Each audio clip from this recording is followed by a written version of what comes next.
इसलिए या तो परमात्मा का ज्ञान ले लें या संसार का ज्ञान ले लें। आंखें संसार की है और इसलिए इन आंखों से संसार दिखता है, परमात्मा नहीं दिखते। क्या कानों से दिखते हैं? आंखों से सुनाई पड़ता है, कारण की सजातीयता होने से दिखता है। परमात्मा अनुभव में आते हैं, इसलिए ध्यान योग के द्वारा आंखें बंद करते। दीदार की गर ललक है तो डुबकी मार, जब चाही गर्दन झुका ली, मुलाकात कर ली, दिल तस्वीरें हैं यार। तो ये अपने साल में 4 दिन, 5 दिन, 7 दिन, 11 दिन ऐसे रखो कि जब तुम पूर्णतः ईश्वर अर्पित होकर ईश्वर के भरोसे जियो, बहुत फायदा होगा। संसारी कोलाहल से, संसारी खटपट से एकदम दूर आ गए, एकदम निश्चिंत। और घर में रह के करेंगे ना तो ममत्व, ये काम है, वो काम है, फलाना है, ये है, बिल भरना है, टेलीफोन आया है, उधर जाना है, उधर सामाजिक कार्यक्रम में जाना है। जब आश्रम में आ जाते तो संसार से थोड़ा डिस्कनेक्ट हो जाओ।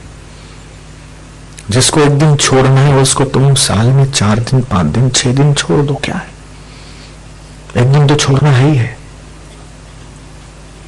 और पहले नोटिस आने वाली नहीं है कि फलाने तारीख को छोड़ना पड़ेगा,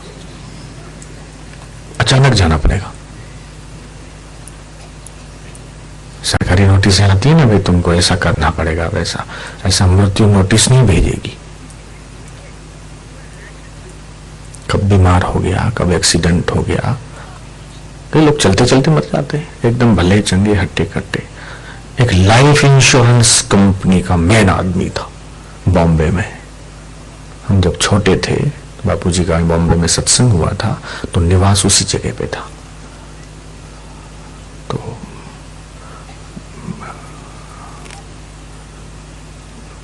तो वो घर के लोग हमारे पास आए अहमदाबाद।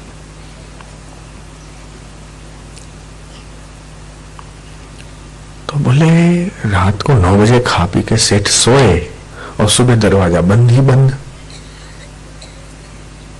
तो ठोका, दरवाजा खोलो। तो हमने सोचा भाई शायद नींद में हैं, थके हैं, चलो भले थोड़ी देर सोए। फिर आधा पौना घंटा हो गया। जब 7 बजे दरवाजा खोलते थे, 7:30, 8 बजे, 8:30 हुए, 9 हुए, 9:30 हुए, 10 हुए, फिर ठोके तो कोई आवाज नहीं। तो हमने सोचा बात क्या है, तो हमने जोर से धक्का मार के वो दरवाजा तोड़ दिया। तोड़ के अंदर गए तो देखा कि अपने बेड पे सोए हुए हिलाया, लेकिन हम तो बोले ना, वो तो परबारा गया।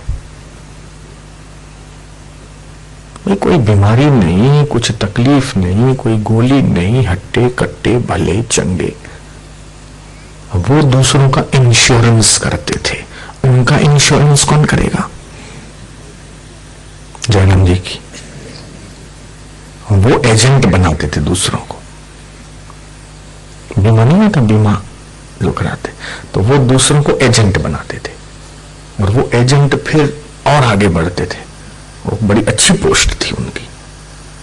अब जो दूसरों का लाइफ इंश्योरेंस कराते थे या बीमा कराते थे, उनका बीमा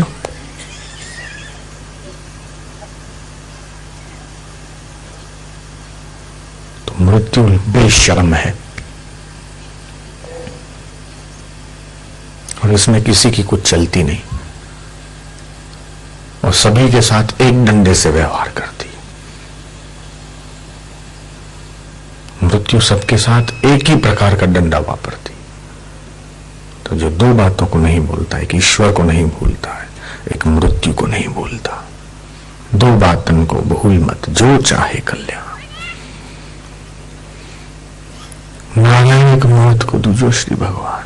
अहमदाबाद में वाड़ज है, तो एक बार हम वाड़ज से गुजर रहे थे, तो बस धीरे हुई और फिर रुकी और हमने देखा कि एक आदमी उतरा।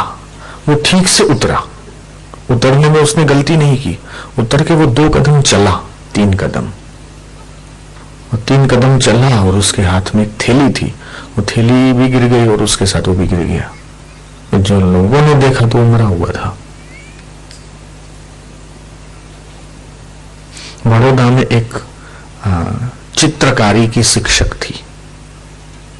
वो बोर्ड पे लोगों को, बच्चों को चित्र बनाना सिखा रही थी कि ऐसे कमल का फूल बनता है, ऐसे नाव बनती है, ऐसे अलग अलग स्केच बना के वो बच्चों को सिखा रही थी। वो सिखाते सिखाते चली गई। अखबार में आया, मैंने पढ़ा। तो ये कब मृत्यु हो जाए इसका कोई ठिकाना नहीं ना। लेकिन हम लोग, कोई मरता है तो तीसरे पे जाते हैं, गुजराती में बोलते बैसू, लेकिन बैसने में बैठने वाले जाते हैं, ठीक है, फॉर्मेलिटी करते हैं, लेकिन साथ ये भी सोचना चाहिए कि हम भी कभी ऐसे हो सकते हैं।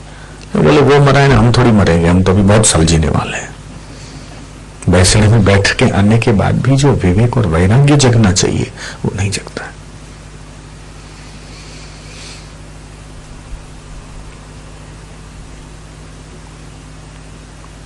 फिर कुछ लोग नौजवान होते हैं, फिर आते हैं, बोले हम थोड़ा आश्रम में रहेंगे, तो फिर कुछ नादान माता पिता उनको समझाते हैं, अभी तेरी साधना करने की उम्र थोड़े है, अभी तो तेरी खेलने कूदने की उम्र है। शादी करो, ब्याह करो, संसार का मजा पहले देखो, फिर बुढ़े हो जाओ न तब आश्रम में जाना, निकम्मे हो जाओ तब।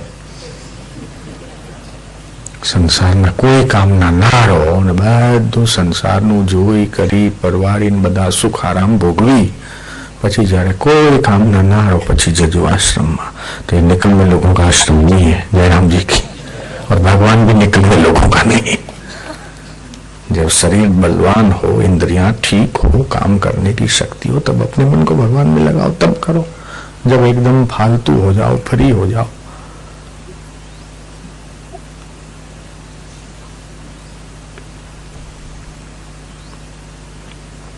जीने में लिया खाना खराब करके, पंजाबी में कहावत, जिसको ईश्वर मिलता है थोड़ा खाना खराब करके, मतलब थोड़ी तपस्या करे, कष्ट सहे। हम यहाँ आते तो कोई लाइट नहीं थी, पानी नहीं था, कुछ नहीं था, हम बैठे रहे, मोमबत्ती जला के यहाँ रहते थे, दिया जला के रहते थे, सर्दियों में, गर्मियों में। तब रास्ते भी नहीं थे, गाड़ी नहीं आ सकती थी, ट्रैक्टर भी मुश्किल से आता था। तो प्रतिकूलताओं से क्या डरना है? संसार का भोग नहीं था यहाँ, और अभी भी नहीं है, अभी थोड़ी बहुत सुविधा हो गई। संसार का भोग जिसे चाहिए तो वो यहाँ आने का सवाल ही नहीं होता। तो त्याग और वैराग्य में जिसको रस आता है, तो भागवत का यह श्लोक, देहेस्थि मास रुधिर भीमतम त्यजत्वम, जिस शरीर से हम प्रीति करते हैं कि मेरी पत्नी बहुत अच्छी है, पत्नी बोलती है मेरा पति बहुत अच्छा है, तो स्त्री को पुरुष में राग होता है, पुरुष को स्त्री में राग होता है।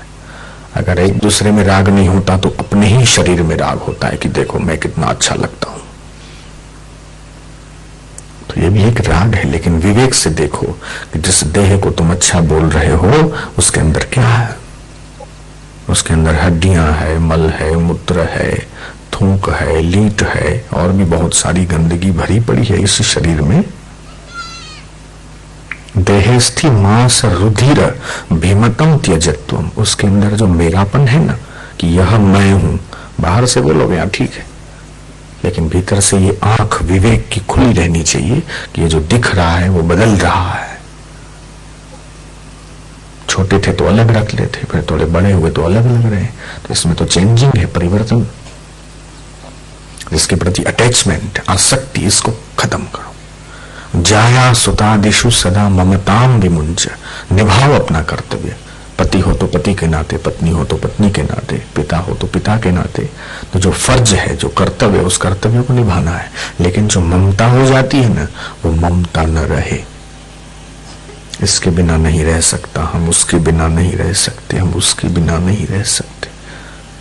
दो व्यक्तियों को हम जानते, जब देखो तब गट्ठे ही कट्ठे, हम उनको टोकते हैं, भाई कट्ठे कट्ठे मत रहो। दोनों लड़कियां हैं, बहनें हैं, भाई साथ में कौन आया, साथ में कौन जाएगा। कई महीनों से नहीं, कई सालों से देख रहा हूं।